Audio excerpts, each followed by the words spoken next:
Welcome everyone to Developer Dialogue number 4. Today we are joined by Dr. Ezra Sidran, who is probably most well known for his creation back in the 80s. Let's see if I have it right. Universal Military Simulator, but is currently working on General Staff. So I'm also joined by our trusty co-hosts, Jean, the strategy wargamer, and Matt, the historical gamer. Well, welcome everyone. How's it going, Ezra? Hello. I'm honored to be here. I'm having a great time. I'm looking forward to this. Well, us too. This is a real treat. We have a PhD candidate, or I mean, not PhD candidate. No, PhD. I passed. I actually passed. And I came home that night and I drank scotch like you wouldn't believe. I passed my doctoral dissertation defense in 2009. Oh, wow. And I got a doctorate in computer science, and my thesis, I just was informed by the University of Iowa, has been downloaded 500 times, which is a lot. And my doctoral thesis is on unsupervised machine learning of a tactical inference generator, which is to say it's a program that understands battlefields and understands unit positions on battlefields, and then makes tactical decisions based on its knowledge of tactics, its AI, and also compares it to every other battlefield it's ever seen and tries to put it in context. So is your program going to kill all of us humans when the machines rise up? I wish. Judgment Day. People are always, my friends are always asking me that, and we are so far away from that day. I will not live to see that day. I'm sorry. And my children won't, and my grandchildren won't. So sadly, there will be no Terminator during my lifetime. As long as it's Arnold Schwarzenegger, that's all I care about. I don't know, Eric, you want to start us off with the questions? Or I have a whole bunch of questions, so I'm not going to get to all of them because it would probably fill up like 2 hours. But I do have a lot of questions on my end. Good. I've got a lot of hot tea with lemon and scotch, and so I'm gonna need either way. Yeah, I was just gonna basically continue with the background. So as far as I know, the timeline is you. Back in the 80s, so you finished your, college at some point. I'll just give you the short backstory on this. So I actually wrote UMS, at least the proof of concept of it, in college as an undergraduate. I graduated in 1985 and was able to sell it. The 1980s was a great time for independent game developers, and I got a good deal. And it went right to number one, and at the time it was, it sold 128,000 units, which was an unheard of number. Wow. Yeah. And then I did games. I did UMS. I did UMS2. I did the War College. I did a game called Jack the Ripper. I did a game called Designosaurus, which was a kid's game. It was a number one game. And received 2 Cody Awards for that from the Software Publishers Association. So I had this whole big game career. And then the game industry went through this major convulsion in the late 90s, which it does periodically. And my wife, God bless her, suggested that I go back to college and get a doctorate in computer science because in the 80s and the 90s, I'd been approached by military people that were very interested in the AI behind UMS and UMS2 and the War College. And they were hinting that they would like to throw money at me to solve some of their problems. But I needed a PhD to be what's called a principal investigator, or a PI in the biz. So my wife said, go and get a doctorate, which sounded like a really easy thing to do. I have to tell you, getting a doctorate in computer science at a Research One university is the most difficult thing I've ever done in my life, ever, the end. And it was terrifying, and it's brutal math, absolutely brutal math. and DARPA did support my research. And what I was really interested in was artificial intelligence for tactics and strategy. And it's such so you're the one that started it all. There's nobody doing research in the subject. I mean, there just isn't. And if you go to my website, riverviewai.com, you can click on a link that says published papers, and somewhere in that list is a review of every paper that's been written at that time on the subject. And there's not a lot of papers. And so I was doing all the research on the subject, and DARPA supported me. And then after I got my doctorate, they supported me even more, and I did a project for them called MATE, which is called Machine Analysis of Tactical Environments. And I'd love to talk about it at some length. And basically, we applied it to the biggest battle that took place in Afghanistan, which was the Battle of Marja. And it came up with a very interesting analysis. But DARPA no longer supports this. It no longer supports what we call Force CI research, or what we also call COA AI, which is Course of Action Artificial Intelligence. Nobody's really supporting it. The Pentagon is theoretically throwing billions at AI, but none of it's in the war game side or the tactical AI side of it. That's interesting, because I've seen like Georgetown University's starting to get into like they've started a wargaming program, and I know there have been some recent games that I know the Pentagon is using in some form or another, but not AI, as you said. Not AI. Yes, I belong to that George Washington group, and I was going to say George Mason, but George Mason tried to recruit me to move out there to do research.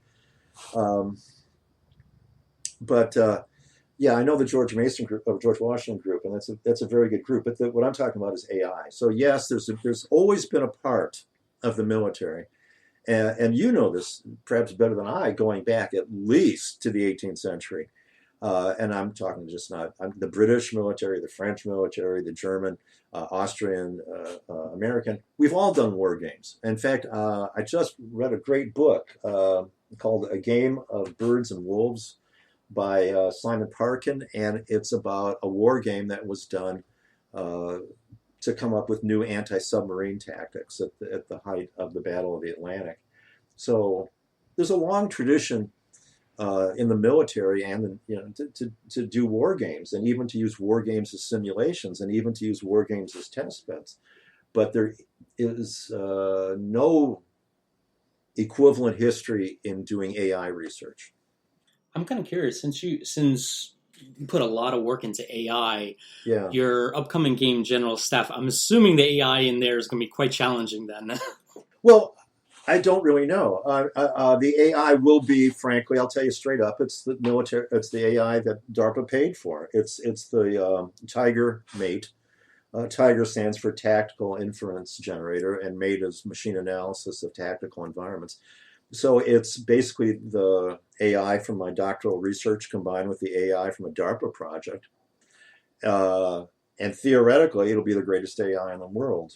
But what it really is it's a human, right? And for my doctoral research, basically what I had to do, just saying, I've created really smart course of action AI, they don't give you a PhD for that. I wish they did, but they didn't. And what they do require is, it turned out to be a big study where I got 25 we call SMEs, subject matter experts, and these included professors from West Point that taught tactics, and actual combat commanders, and I know that there were people from Sandringham over in England, and really experts on tactics from all around the world. And we would show them maps, battle maps, based a lot of them from the West Point Atlas series, by the way, and say, what's your analysis of this tactical situation? And here's the part, the way I had to do it to get the PhD was, And then I wrote a program that would come up with an answer which was statistically indistinguishable from what the subject matter experts would do, which is a convoluted way of saying creating an AI that's as good as an expert. But it's so the analysis. So you would show Tiger a military situation, a tactical situation. It would say, well, what I'm seeing here is that blue has interior lines, red has a restricted avenue of attack, that we see blue has a restricted avenue of retreat. We see that all the avenues of approach for red to attack blue are restricted, and you have to go uphill. And it does all this analysis, and it says, and then as a topper, it says the closest match I have to this is the Battle of Gettysburg, for example. So the Battle of Gettysburg was a situation where blue had interior lines and red had exterior lines, and blah, blah, blah. And then it says, and here is the maneuver I think is optimal for this situation. And when that matches 25 subject matter experts, most of the time, then they give you a PhD. That's how that works. I see. Interesting. Since before we dive too further into the podcast, I wanted to ask you, can you tell us a little bit about your upcoming game, General Staff, and what kind of game it is? Sure. So, first of all, thank you for getting me back on track, because I want to talk about AI, and I have an obligation to talk about the game because I got to promote it, because we have to pay the mortgage next month. Anyway, but I'm just kidding. So it's coming out this month. No, I wish. There's I have to say there's only two of us working on it. There's Andy O'Neill, who's over in Liverpool, who's a brilliant C# WPF, which is a way that you write Windows program. I don't even want to talk about WPF, but anyway, he's an expert in that. He's literally a Microsoft Gold Medal developer, and me, and that's it. There's just two of us, and then I got a bunch of artist friends who are doing a lot of the maps and stuff, but. General Staff is the ultimate sandbox war game combined with my AI that DARPA paid for. So that's what it is. And it comes with a suite of programs, and these programs all work together just like the Microsoft Office suite. And that's why the fact that I've got Andy, who is not only literally a gold medal Microsoft developer of Office suites, but he also happens to be an avid war gamer over in Liverpool. And I know, hey, Andy, I know you'll be listening to this, and, cheers to your wargaming club.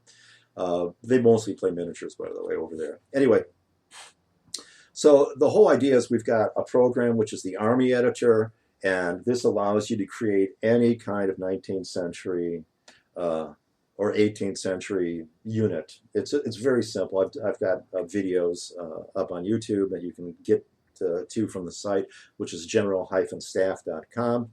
But it shows you it's just an easy way. You create these order of battle tables. You can even import them from Wikipedia and stuff. So there's the Army Editor. And the next standalone program is called the Map Editor. And it's this wonderful, easy to use, three-dimensional map editor.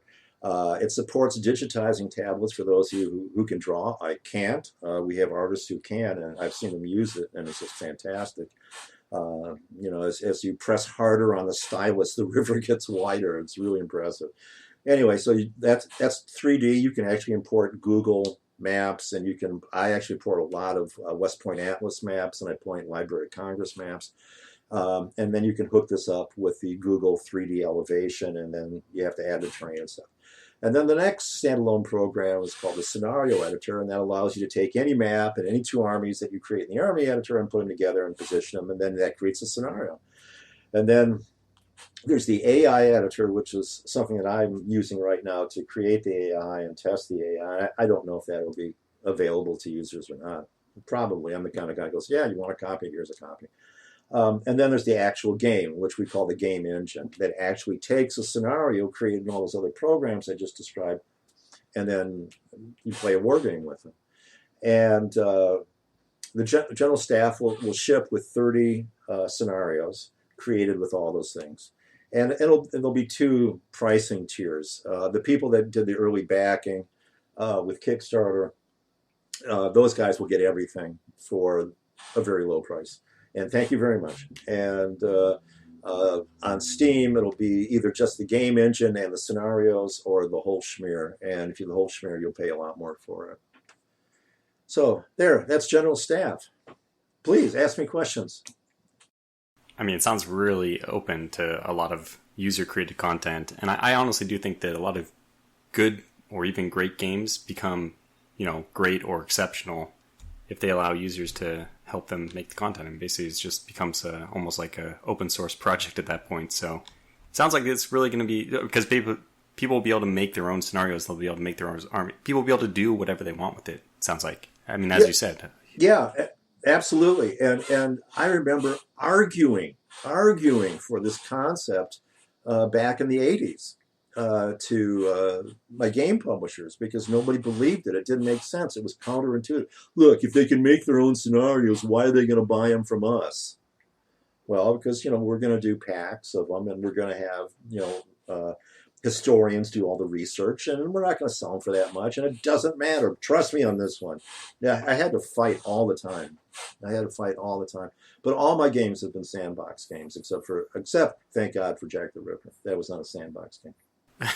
Oh, missed opportunity, maybe. It was. I got to go over to Whitechapel in London. It was. Yeah, you had to figure out who Jack the Ripper was, and every time you played it, it was different. I'm kind of curious. Is this game turn-based or is it RTS? It is turn-based. And it's interesting because the scenario designer gets to set the length of the turns. Oh, wow. Yeah, is that weird? But think about it. It's absolutely required. And there's a very cool little tool built into it that as you increase the turn time, you can see how every unit in your scenario, how far they can move, how far they can move across various terrains and in various formations, right? And isn't that the thing you need to know when you're just a scenario designer and you're just trying to decide, well, is a turn 5 minutes or a half an hour? You just slide this back and forth and go, well, I don't want these guys whipping across the map in one turn. I'll turn it to the left. Does the game support, talking about variable length turns, does the game support like logistics or sort of resupply or other things like that? Yeah, or? there are supply wagons, and they in some scenarios again, you're the scenario designer. You can be. I mean, they're shipping with 30 pre-designed scenarios, but you can set it up so that units run out of ammunition and they need supply wagons, or you can set up scenarios where capturing the supply wagons are important. That's pretty cool. That adds a lot of variety or options. And no, I read a previous interview you had done back in 2016. It set the expected release date around that time. Do you have any updates for people who are trying to track General Staff about like when the game might be out? And by the way, is it still coming out on Xbox, which is what I read back then? Oh, no. Yeah, I wanted to do it on Xbox so bad. I wanted to bring wargaming to the Xbox, and that was a totally different project. I did call it General Staff, though, so that would be the confusion. But yeah, I wanted to create an Xbox game, and I was about 2/3 of the way finished when Microsoft pulled the plug on XNA. On XNA. I don't know if you know what XNA development. What's XNA? I'm not familiar with that. XNA is what we call the API, the Advanced Programming Interface, that you use to write games for Xbox. And XNA allowed independent developers without a Microsoft Xbox development kit to write their own games, and I was doing that, and I was really excited about it. And I'd gotten as far as a proof of concept demo, and I sent it to a couple of people, and one of them was Slytherin, and they just went, "Oh, you're crazy! No, war games will never sell on the Xbox." And I thought they were wrong, and it doesn't matter. Well, and then another one was Bohemia Interactive, and they said, no, it's never going to work.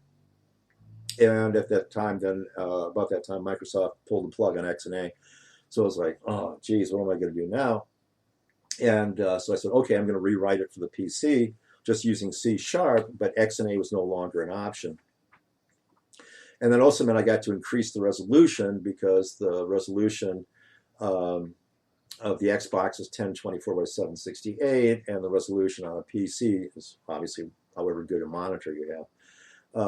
And that's how I ran into Andy, and that's how we had to basically rewrite all the stuff that I'd done before. So yeah, there was like a year and a half to 2 years of let's rewrite all of Ezra's code. Let's port it from XNA to WPF, which is just, poke my eyes out with a fork. I mean, I've just done this so many times in my life. You have to understand that in my life, I've written games for the Apple IIe, the 2GS, the Atari ST, the Amiga, the Macintosh, the C64, MS-DOS, Windows, whatever, Windows 3.1, all the way up to Windows 10. And it's just terrible, just to take something you've done and just throw it out and rewrite it from the ground up, because you just can't push a button and your stuff runs on another machine. It's terrible. Most users have no idea. That's interesting too, because like you mentioned Slytherin, and I think it's interesting that they pulled the plug, not Slytherin, that Microsoft pulled the plug on that API, because you've seen in more recent years anyway a lot more sort of independent games coming to consoles, and Slytherin is not their hardcore war games, but they've started publishing some of their games on like PS4 and I think some on Xbox as well. But again, it's more recent than I think when that was going on. So it's interesting that you've seen sort of this evolution. Yeah, and actually just last week, Frank Glenn Dover of Forbidden Games, who's in Chicago, was going from Chicago to Des Moines and shot me a message, because I live in Davenport of all places. And he said, "Hey, you want to get together for lunch?" Absolutely.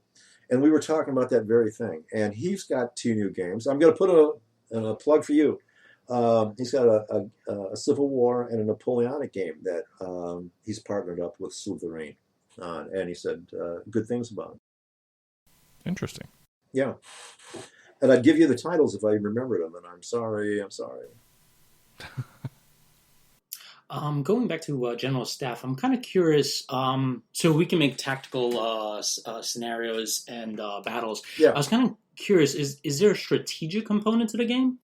No, there isn't. This is totally tactical. And I got to tell you, as a guy who spent 30 plus years now working on tactical AI. Strategic AI is completely different. There is no overlap. There isn't. I don't think there is. I've never been funded to do strategic AI. I've been funded to do tactical AI. And the way that I started to do tactical AI for real was I read everything I could find on the subject. And one of the things that you will find if you dig into it is the U.S. Army Field Manual FM35, which talks about tactics. And it comes down and says that these are the maneuvers and you need to learn. And so, okay, I will write algorithms for that teach computers how to make these maneuvers. But I've never found the equivalent for strategy. To me, the ultimate strategic algorithm was a line from U.S. Grant, which I know he actually said. He said, "The art of war is simple enough. Find your enemy as soon as you can, hit him as hard as you can, and keep moving." So for a while, I worked on what I called Grantian strategy, which was just the embodiment of those 3 steps. You still there? Did I shock you? I've been kind of thinking as you're talking about that, like it feels like 18th and 19th century combat is far more like when people read or talk about those conflicts that occurred in that period, it tends to be more of a tactical discussion anyway. Mm-hmm. You don't hear a ton of strategic conversations. Obviously, the Anaconda Plan and other things like that in the American Civil War, but generally speaking, people are less interested in like Napoleon's grand strategy and much more interested in the tactics of his battles or the tactics of the Civil War battles than they are the overarching strategic models. And I think it's an interesting discussion to kind of think about, because you're right. I do think that strategic thought is very different. But fundamentally, once you arrive on the battlefield, it's kind of like you just said with Grant. It's that's where sort of the rubber meets the road. Yeah.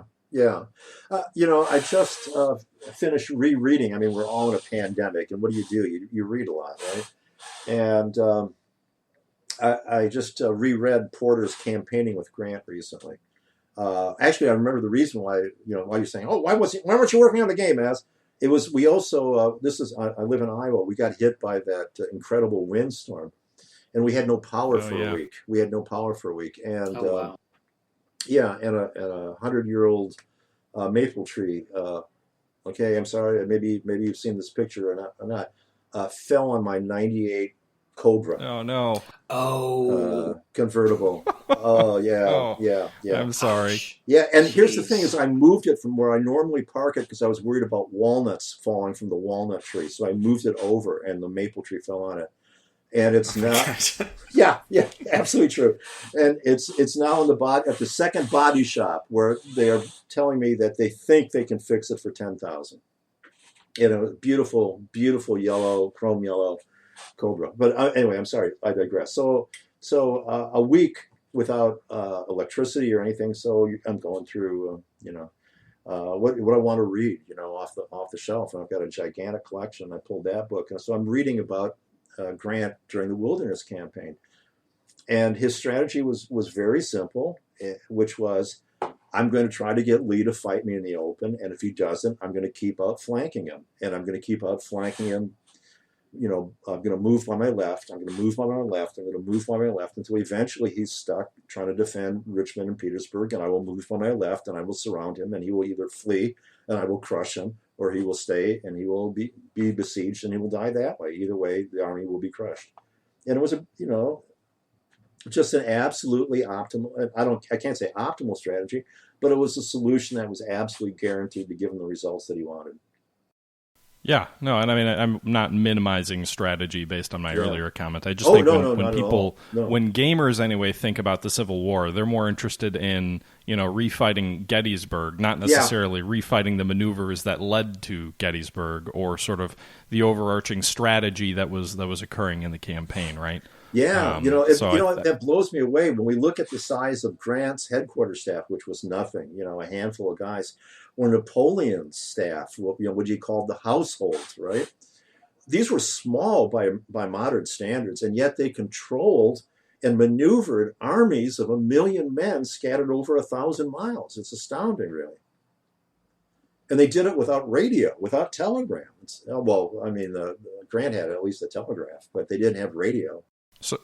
So how will Fog of War play into your system? Is that totally customizable? Or? Oh boy, yes, yeah. So first of all, when you start, you get to select what mode, and there's two basic modes, and we call it simulation and game mode. And game mode is a holdover from the Xbox game I wanted to create, because remember I wanted to create a war game that would be on Xbox or PlayStation, and it would introduce a whole new generation of hopefully kids to war games, right? So the game mode, we don't care about how many people are in a unit. A unit is indicated it's made up of 1 to 4 icons, and that's its strength. It just has a strength of 1 to 4. Terrain matters. There's no fog of war. There's no chain of command. It's the simplest, but it's hopefully, it's something that perhaps you could get maybe your 10, 12-year-old kid to play with you and get them introduced to war games and concept of tactics and thinking in those terms, right? So that's game mode. Then there's simulation mode. Okay, so simulation mode is the whole 9 yards, right? We care about, I think there's like 24 variables we track for every unit. There's just a ton. Everything from morale and efficiency, the drill, morale, efficiency, number of units, number of men, all kinds of weapons variables. But the bottom line is, and then you can say, well, it's complete fog of war. Now, total fog of war is that also includes, by the way, an order of battle table with 3 levels of hierarchy of command. So let's say you're playing Antietam. Well, that means you're General George McClellan, and you're at the Nye House, and you're observing this battle through a telescope. And everything that you do, wow. You send a courier out, and we actually calculate how long it would take the courier to reach each unit. Actually, the headquarters. So if you're let's say you're McClellan, so you send a courier from Nye House to Hooker of the First Corps with orders, and then Hooker has to send couriers to each of his divisions, right? And every step of the way we also not only calculate the actual distance that the courier has to travel, but the leadership value of that commander and how fast he's going to respond to those orders and how well he's going to respond to those orders. And so that is the ultimate, right? That is simulation mode with complete total full fog of war. Then there's partial fog of war. So that, again, you're still... I got a question before. Oh, yeah. I sorry to interrupt you. I got a quick question because once you mentioned courier, it made me think about another game and how they're handling couriers. There's another game that I'm playing that's a Civil War game. And when you send a courier from point A to point B, if the enemy is in between, the courier actually just continues going. How are you handling that? Like, let's say there's an enemy unit between McClellan and a division. Does the courier go around or it goes through? How does that work? Right. So I talked that over with Andy, and we've got two options, and I haven't made a decision. So option one, this goes back to my doctoral research, where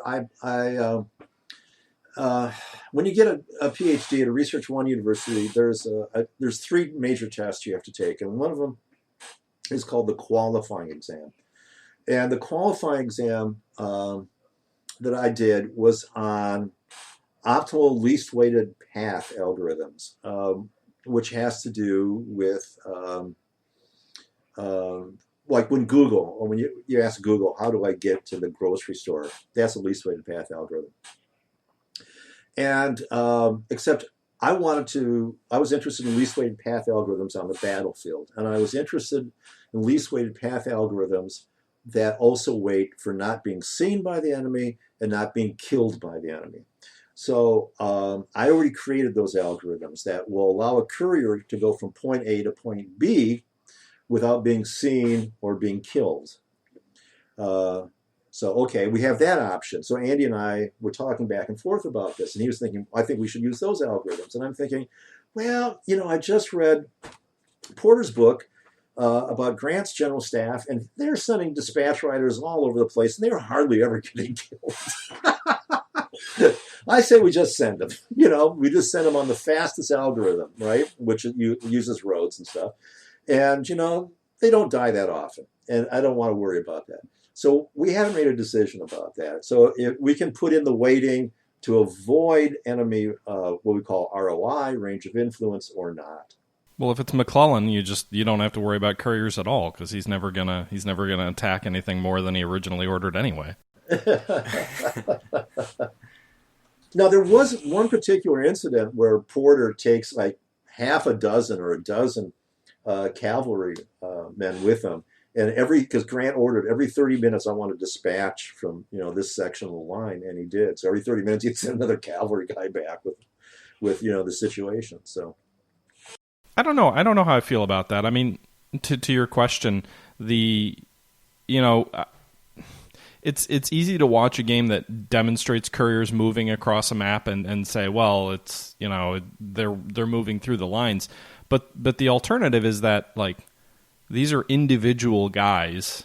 They're probably, as an individual in the middle of a battlefield, not going to attract a ton of attention from a regiment. Like, you hear about individual scouts or whatnot being spotted by units all the time. They're not loosing, 1,000 volley exactly. regimental shots out at a single guy riding around, typically. So unless you run into cavalry, I don't know. I would think your courier's probably going to be, or unless it's nighttime or dawn or something like that, where visibility could result in you stumbling into an enemy, into the heart of an enemy unit without realizing it. Now, I don't know. Just by the by, if you go to general-staff.com, which is the development blog on this project, and it's very, very, very detailed, and there's the tag cloud, and you can click on couriers and fog of war, and it will take you to a whole bunch of screenshots of how we actually do it and how it works. And you can actually see the routes that the couriers will take, and it will tell you this courier will take 17 minutes to deliver this message, and this is the route he's going to take.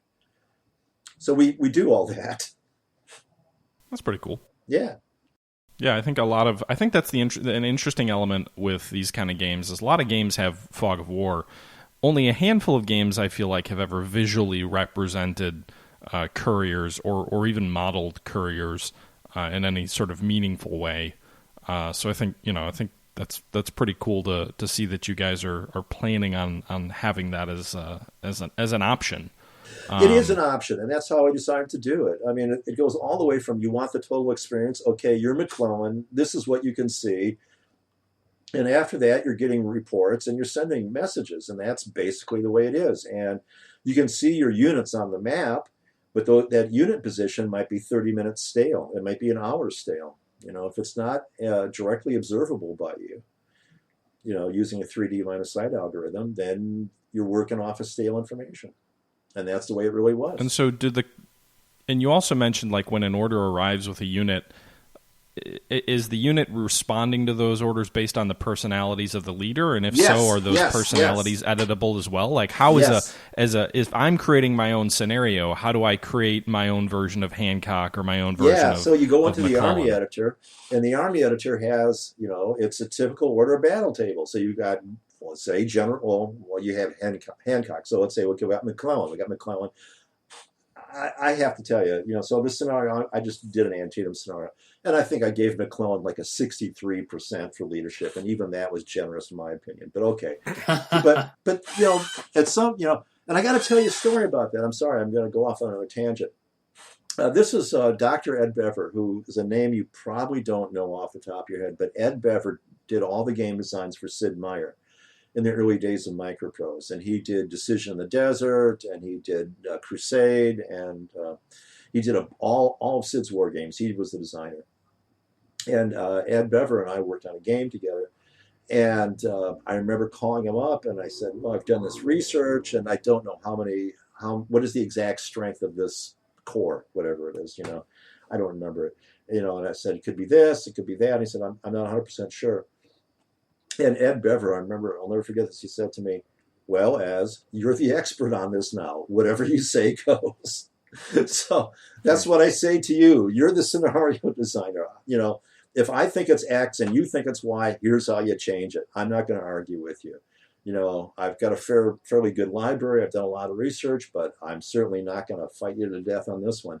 So you think McClellan was a 75 on leadership? You just take that slider and you just move it to the right, and if you think 63 was too generous, you just take that slider and move it to the left, and now he's a 32, whatever. So every officer within the unit has their own traits, or there's 3 levels of chain of command. So at Antietam it goes from McClellan to Hooker, and then from Hooker to a division commander. And so you've got leadership, like what are the other aggression, or like morale, what are the other types of morale, efficiency. Those are the big 3 for every officer. And so leadership, morale, and efficiency? And efficiency. And then for every unit, I think there's like 24, 28 variables, something like that. And then there's like weapons accuracy curves.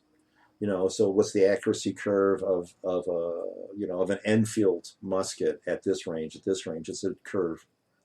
And you can just change the curve. So can I give my Civil War armies MG42s? Yeah, you can literally just draw. You draw the curve. You just literally draw the curves. I mean, it comes with a bunch of pre-built ones, but you can just draw one too.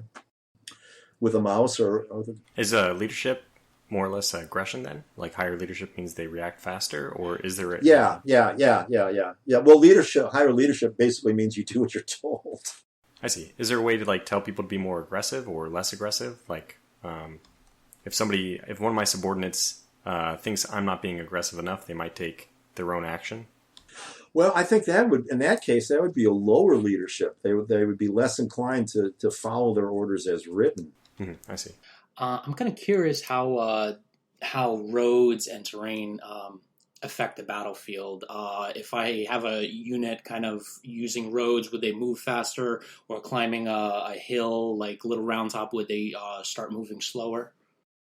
Absolutely. And here's, once again, I'm sorry, I'm sucking out a cough drop. You get to change this in the Army editor. No, I take that back. It's in the scenario editor. In the scenario editor, you get to, I'm not making this up. We put in the values that we believe to be accurate, but you can override them. And and you just click and do it. And it's for every unit in every formation across every terrain type. And if you think this is a giant amount of data, you are absolutely right. Well, let's talk about something a little more computer science oriented. Oh boy! Give you a chance to start springing. Yeah, I can feel it. The excitement in the room is picking up.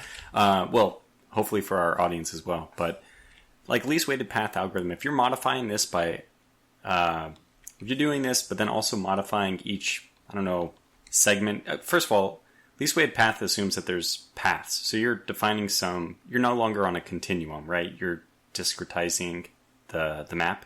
Mm-hmm. Yeah, okay. absolutely. And then each one of you have some discrete points, but you're now trying to, if you want to not get the courier killed, you're going to have to, essentially recalculate what is the enemy's influence or whatever on each point at all times. Is the complexity here something that would matter to the game? Whether or not you choose that algorithm for saving the couriers or just letting them march through enemy lines? Oh, no. I mean, yeah, you're right. You're right in that. Okay, let's talk computer science. So the A-star algorithm runs in big O of n log n time. So that means as n increases, it takes more time to calculate the optimal path. A-star algorithms are not guaranteed to return the optimal path. They're guaranteed to return really good paths, and they're guaranteed to be much faster than exhaustive search algorithms like Dijkstra's algorithm, which is an exhaustive search algorithm. So the A-star algorithm, which is the algorithm that's used in most games, and really pretty much every game at this point, unless I take that back because I know some games that don't use it. It's very fast on modern computers. Let's just put it that way. So it's calculating range of influence, calculating slope, calculating terrain, and remember, road is a terrain. These are now pretty trivial on modern computers. Okay, that's good to hear. Yeah, I'd love to go deeper, but I suspect I'm already glazing your eyes at this point. Well, maybe not mine. I'm actually this is a little bit outside of wargaming, but the AI pathfinding, which I have found like the most staggeringly beautiful and like organic and realistic in all my time of playing war games, or well, really any kind of game, strategy games in this case, is StarCraft 2. I find that, I don't know if you're familiar with StarCraft 2 at all, but I don't know what Blizzard developers did, but I feel like they just nailed it. Everything about the game's flow of pathfinding is just beautiful. Well, now this is a real-time game. I don't know how. I've not seen the game, and yet I would bet my life that they're using some variant of the A-star algorithm, which was created at Stanford by Niels Nielsen et al. And I'm just super familiar with this particular algorithm.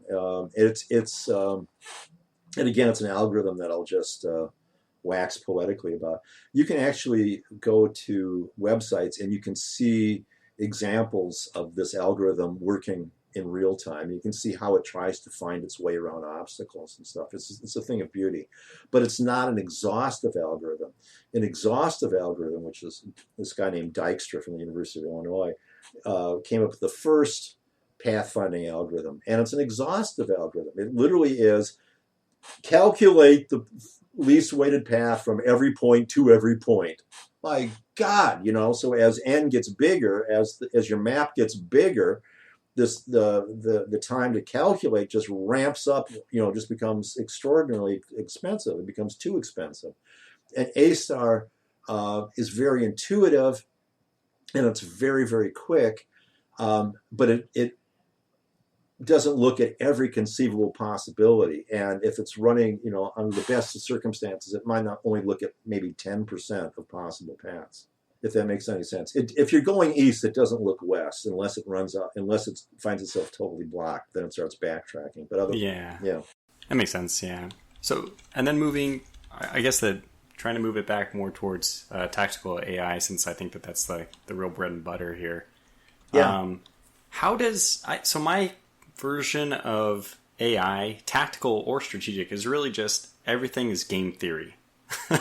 That's my idea. So I understand game theory to a limited degree, and I've always just thought, okay, let's just give some scores to different theories, but let's base the original theories on game theory. Yeah.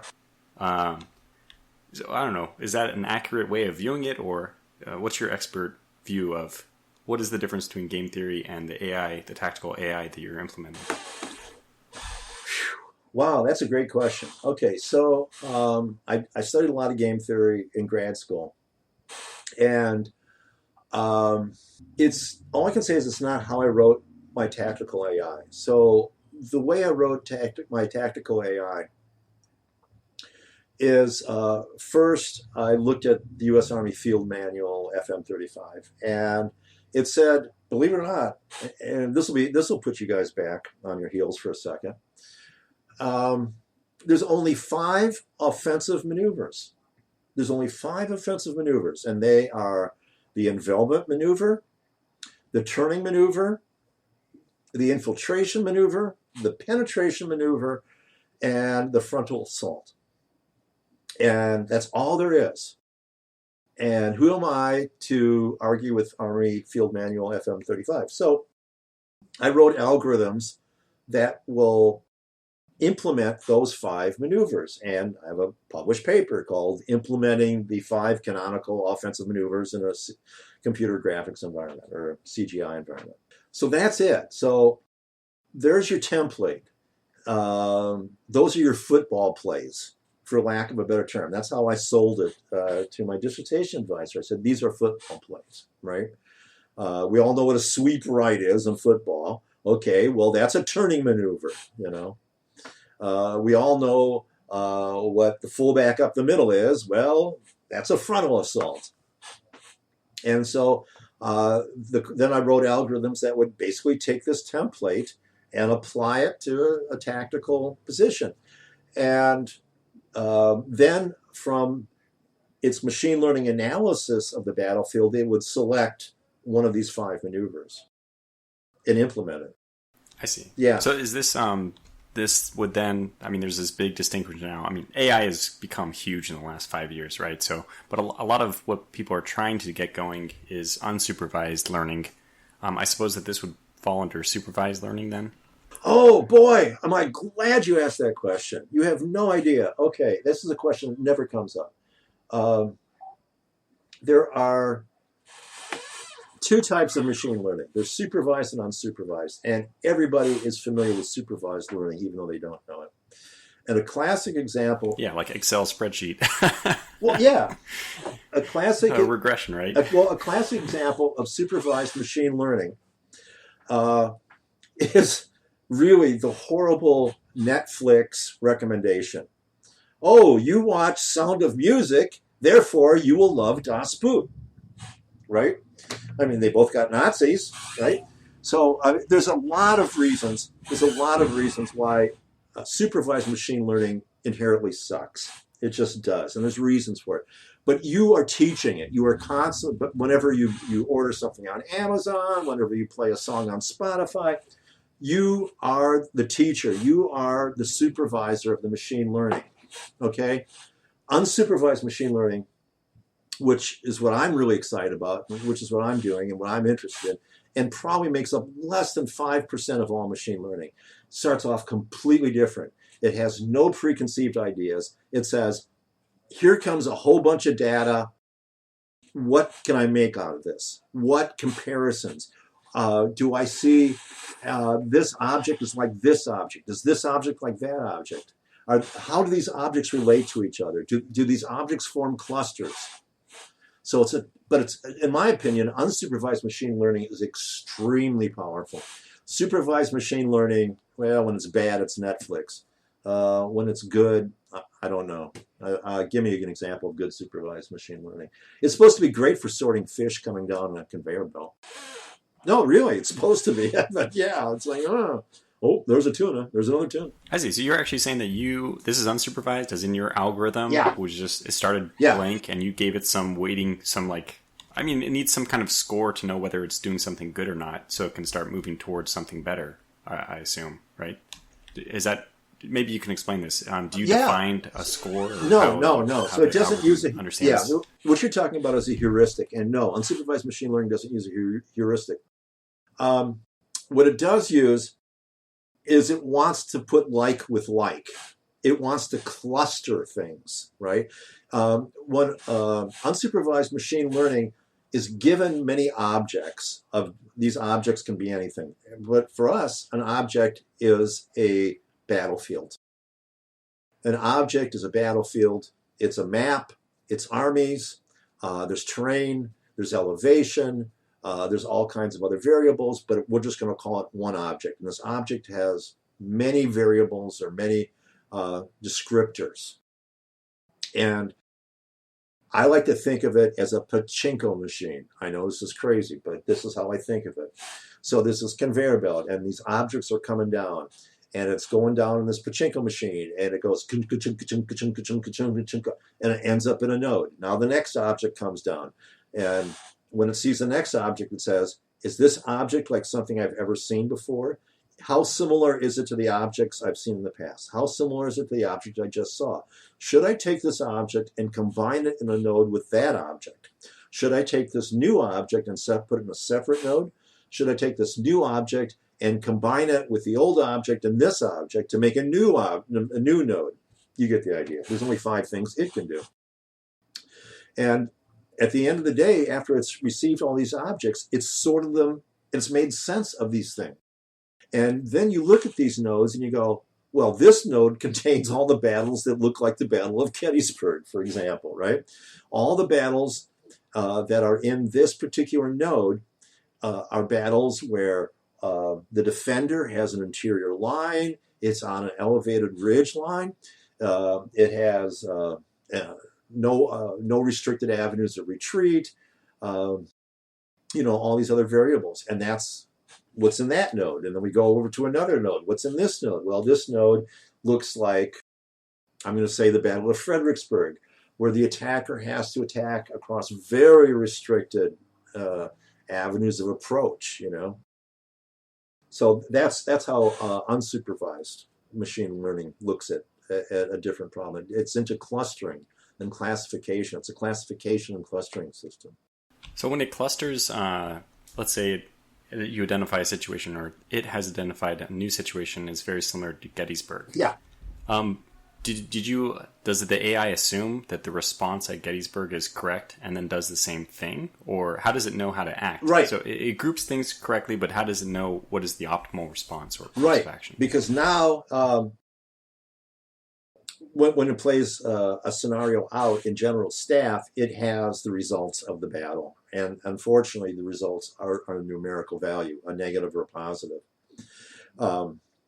Because the scenario designer has set up in advance the criteria for deciding who wins and who loses the scenario. And it can be based on anything you want. It can be based on number of units destroyed, the type of units destroyed, capturing certain positions, So again, it falls back down to the scenario editor. That's how I get out of a lot of logical dead ends. I go, hey, it's up to the scenario editor. You blame the scenario editor. Yeah, I got it. That's nice. Good trick. Yeah. Okay, that's interesting. So it's interesting to me because I'm trying to figure out how your AI is going to work, like unsupervised learning. So I'm not sure. Again, going back to StarCraft 2, actually, there's I wish Alpha Star. Okay. Yeah, Google has Alpha Star, which is an AI that it's partly Google, partly a AI research group. Yeah. Okay. Yeah, you probably know it from AlphaGo. So Alpha Star is like, and this, I guess AlphaGo is unsupervised. I think Alpha, so I'm not sure, what was it, Blue, whatever, that took on the Chris, whatever his name was, the famous chess battles, IBM versus Okay, so Yeah. again, I'm sorry. We're throwing a lot. I'm sorry. You're going to get me on another rant, so that's wonderful. Normally they pay big money to fly me out to get me on a rant. So okay. So first of all, there's Deep Blue. Deep Blue was an IBM product, and don't worry, this is going to come back to war games real soon. So Deep Blue was decided to basically kill Gary Kasparov. And chess, of course, was the first game I really got into. And one of the things I discovered about chess as a kid is I realized that there are a finite number of positions. It's a gigantic number, but it's a finite number, right? And what Deep Blue doesn't have any understanding. I mean, other than it has a heuristic to be able to evaluate this position versus that position. This position is better than this position because of X, Y, and Z. And that's called a heuristic. But what Deep Blue has the ability to do is to look 20, 30, 40, 50 plies ahead. A ply is I make a move, then you make a move. That's 2 plies. And Deep Blue, because it was a purpose-built hardware. I mean, literally racks of CPUs all crunching and looking ahead. Tons of parallel threads looking many plies ahead, much further than Gary Kasparov could look. Gary Kasparov has more intelligence and has the ability to prune these trees and going, well, I'm not going to look 20 plies down this path because there's no point because it's stupid. Whereas Deep Blue would go, well, yeah, I'm going to look down this path 25 plies, just as I will look down this path and this path and this path. I will look down all these paths 25 plies. And then it comes back with the best answer because it just simply uses brute force. And that's how Deep Blue worked. Okay, what do we care about wargaming? Because the last DARPA project that funded AI for a war game was called Deep Green. And I know the DARPA PM on that quite well. I won't go into it. And they gave BAE $35 million to do Deep Green, which was going to look at tactical situations and was going to look at every possible contingency 30 ply ahead, just like Deep Blue could look, 30 moves ahead. And they failed utterly. They failed absolutely utterly. And I can tell you a story about how they flew me out there to Boston to look at their situation. I went, this is never going to fly. And they had a milestone with DARPA where they had to make a decision, a battlefield decision in 3.5 minutes. And they couldn't do it. And they ended up just like with IBM and Deep Blue creating this massive multi-processor. I mean, just literally racks of CPUs, all blinkety, trying to figure it out in 3.5 minutes by brute force. It was terrible. It was terrible. And they blew the contract. So there's that. And then, but you talked about Alpha Star. I think SOAR was involved in that. Yeah. Well, actually, yeah. So Deep Blue, as far as I understand, was just the first time that people started using AIs to do, very high level competitive stuff like chess. But then they had AlphaGo, which is back in 2018 or 19. This is when I think this one was done with unsupervised learning. Yes. Which means you no longer has to use just memory because basically Deep Blue, if you and I are thinking of it the same way, it's basically very dumb. Yeah. It's just a very good memory. Yes. And if you could plant it into any person, they would do the same thing. But this new thing, AlphaGo, this is super unsupervised learning, which means basically they didn't teach it. All they did was say these are the rules of the game, and you figure out how to win by playing many games. And when you lose, you realize you just store losing games as okay, that didn't go as well, and you store winning games as that went well. So let's look down that path. Yes, 100%. You are 100% correct. The only thing I wanted to add is I think that the Alpha Star, not Star Wars, StarCraft. StarCraft. I believe that was worked on by John Laird's group out of the University of Michigan called SOAR. I can't remember what SOAR is an acronym for. But I know he was very interested in StarCraft AI for a long time, just as a test bed. Just you wanted a test bed. I see. Interesting. Yeah. And so is your algorithm, is it actually unsupervised then? As in you don't provide it any, like you basically just let it decide. So basically it's unsupervised in the sense that it groups things together. And then once you've established a group which looks like that group, it then just takes the course of action from that group. Yeah. So there's two different components, right? So there's Tiger, which was my doctoral thesis, which is unsupervised machine learning, and then there's Mate, which actually implements all these offensive maneuvers.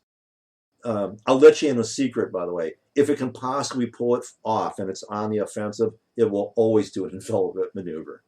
And why wouldn't it? If it meets these criteria, it's always going to try to crush you from the side. I mean, flanking. Yeah, this is a good idea. Yeah, I mean, this is. Anybody got a better idea? Anybody? You in the back? You in the back? No? Okay, we're going to flank them. Okay, that's what we're going to do. Yeah. Kind of jumping back to the game. I did have one question. I was going through the website, your general staff website. I was trying to see if there was a Steam link, and when I was going on Steam, I didn't notice your game there. Do you plan to publish on Steam? I've been slowly building the Steam site. Okay. Did I emphasize slowly? I mean, there's only two of us. There's Andy and there's me, and that's it. And I'm used to working with a bigger team, and it's just Andy and me, and then I've got a lot of friends, obviously. I mean, I can call up my artist friends who worked with me on all my old games, go, hey, buddy, I need a favor for old time's sake. I need you to do a map of Antietam for me. And they go, yeah, sure, be glad to. But as far as everything, it's just Andy and me. So that's it. I wish I could say somebody gave me $350,000 and I'm hiring 7 other people, but no one did. I mean, that's the way we used to do games, right? We used to do games. We used to do a contract with a publisher, and the publisher would give you a ton of money up front. I mean, a ton of money, like $350,000.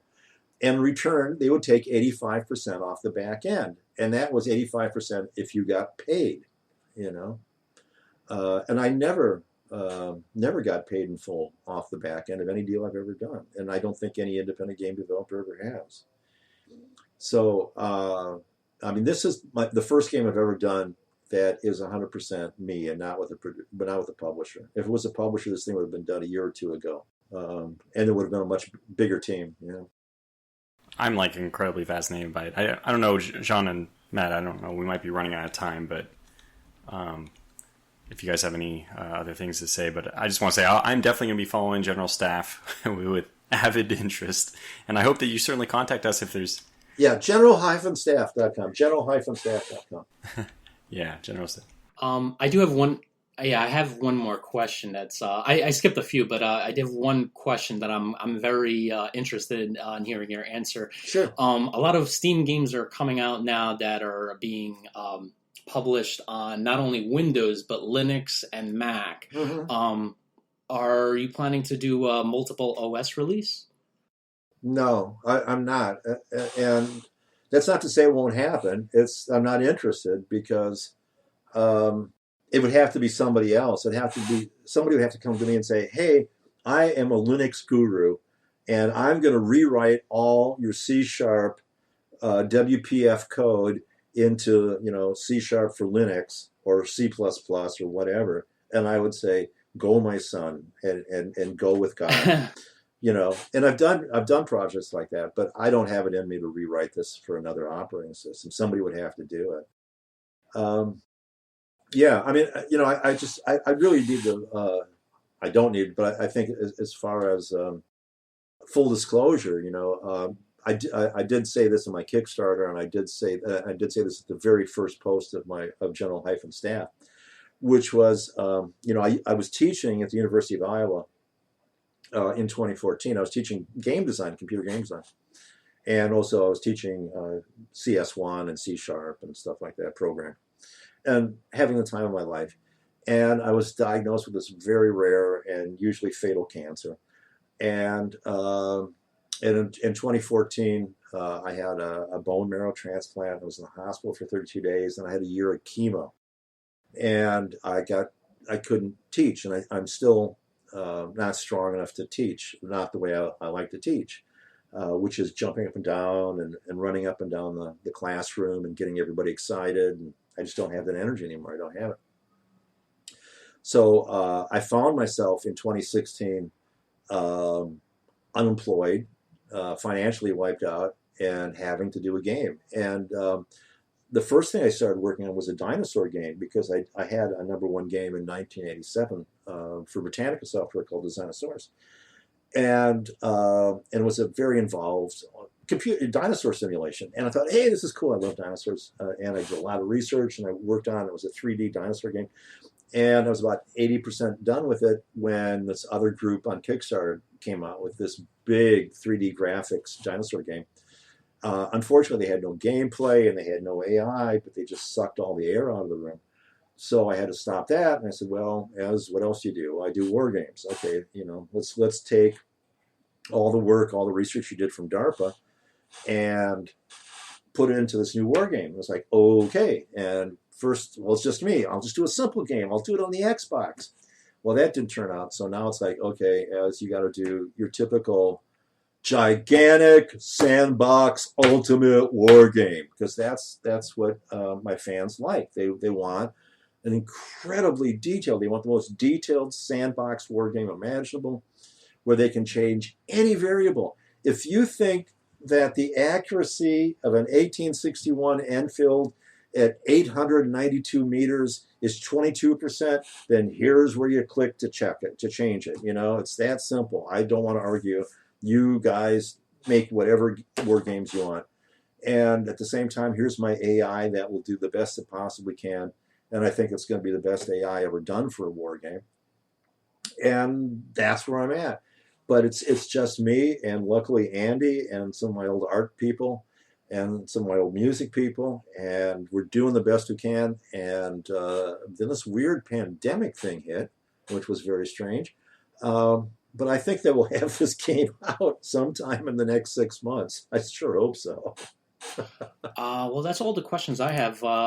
Matt? No, I mean, I think I don't have any other questions. I think this has been a very interesting conversation, Ezra, and I really appreciate you making the time to come on the podcast with us. I think I was joking around, we were having a good discussion early on, and then you started kind of getting into the details, and it's fascinating, because I think it's not often that game designers or developers really peel back the onion a bit around how some of these systems work. And I definitely think, especially within the wargaming space, there's a lot of interest on how some of these work from a more technical sense, and also help you understand how you get where you get in terms of how did we get from point A to point B, and how does the AI work, and how does pathing work, and why do you sometimes see things look the way that they look in these types of games, and especially in games that are very focused on realism, and